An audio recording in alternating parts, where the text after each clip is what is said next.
Zenless Zone Zero version 2.0 is right around the corner.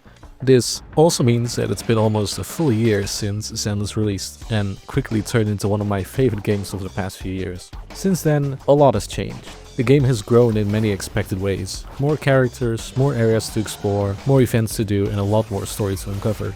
But what I find the most interesting is how much Zenless has changed gameplay-wise over this past year. From sweeping changes to how you play the game, to being able to play more games inside the game while you game.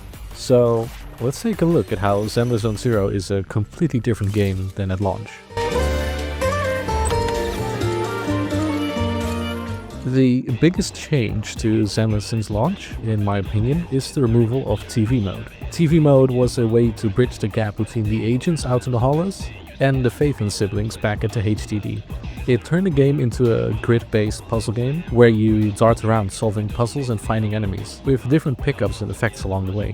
However, TV mode caused a lot of discussion as soon as the game launched. People found it too frequent, thought it destroyed the pacing when mixed with the fast-paced combat, and felt sluggish.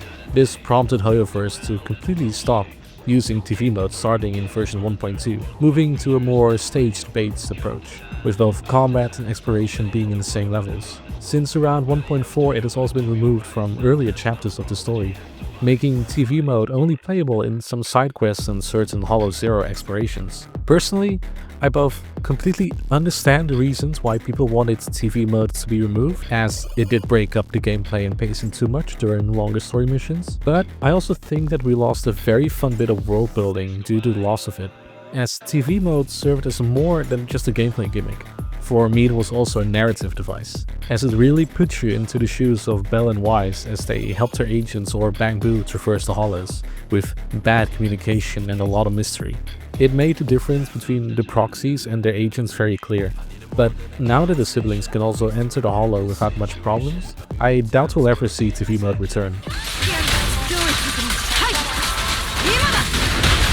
Combat in Zenless Zone Zero has also seen a few changes compared to launch. Even starting at version 1.1, one big part of Zenless' combat, the chain attack, got some tweaks after feedback that it was too restrictive and forced upon players. Nowadays you can toggle whether you want it to activate automatically or manually. The biggest change to the combat in Zenless has to be the changes to the decibel system in version 1.4.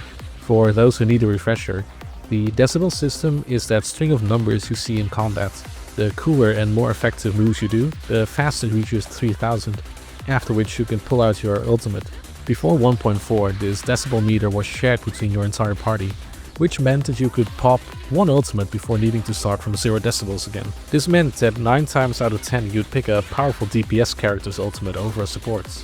But after the 1.4 update, each character got their own decibel meter, which charges whenever you use them in combat, or by certain actions when they're off-field. This meant that ultimates were both more frequent and stackable, as you could chain together the ultimates of your supports, sub-DPSs and main DPSs, without any problem. This drastically changed the way combat works in Zenless, as it made it a lot more explosive. It's now a lot easier to rake up huge damage numbers and repeatedly bring out strong attacks, so there's usually more and stronger enemies in each arena. Newer characters like Trigger also have a bigger role when they're not the active character, and Hoyo said that they wanted to work on that part of combat more, so it's bound to be shaken up again soon. The endgame of Zenless has also been greatly expanded in the past year by not only adding new game modes, but also improving older ones. To start with the latter, Hollow Zero was at launch one of the only real endgame game modes, which heavily utilized TV mode and randomly generated challenges and tiles to spice up the experience. It put a large focus on combat and team composition. Shiyu Defense, on the other hand, is a combat-focused trial game mode, which basically just asks you to fight until you drop or the time runs out. This has been getting steady updates with each new version, adding new enemies and mechanics. Hollow Zero, on the other hand, has gotten lots of expansions, like in version 1.1 with the Inferno Reap game mode, and even more with Lost Void, a game mode added in version 1.4. Lost Void takes away the TV mode and turns Hollow Zero exploration into a roguelike, with different enemies and random encounters, and Lost Void has steadily become my favorite endgame game mode.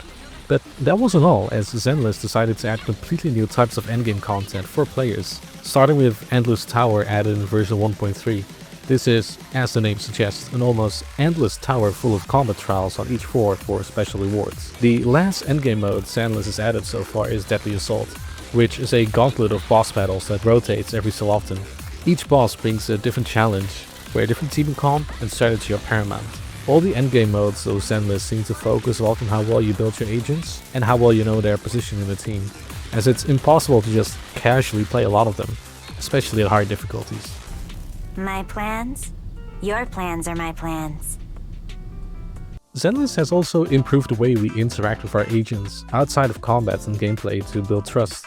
Now, the trust system was already a huge part of Zenless at launch, as going on dedicated hangout missions with our agents was one of the things the game always encouraged. But starting with version 1.4, we were finally able to hang out with our friends freely with the introduction of quality time, where we can just vibe with them in the open world, play games together and interact with NPCs. Furthermore, this version also gave us the ability to play as them in the open world exploration, which also gave us unparalleled freedom to look at the character models and the different walks. Morning!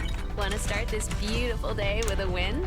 Finally, a wholly unexpected thing that the developers keep building on is the amount of silly minigames you can play in Zenless, both in events and outside of it in the Godfinger arcade.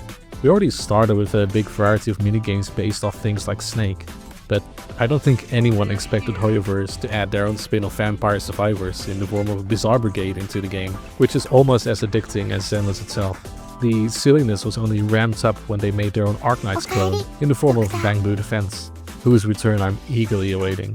And the introduction of Grand Marcel Adventure, which returned recently as Bangbu Bash, which is literally just Fall Guys but with our favorite little mascots. I can't wait to see what sweet minigame they come up with next. Maybe Star Wars combat in Zenless? Capital. Meaning. Clearly, Zenless Zone Zero has changed a lot since release a year ago. What prompted me to make this video is to show how much it has changed. It's not just been new additions, events and minigames.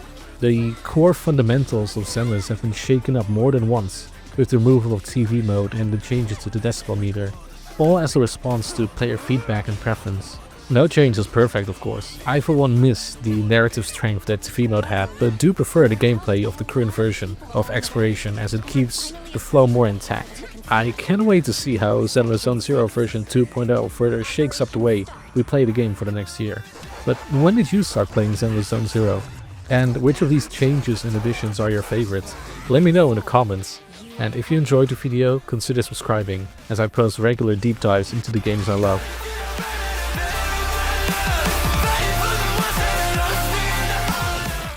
So, hi, this is post-editing Monarch, and I just want to quickly thank everyone for helping me reach 100 subscribers.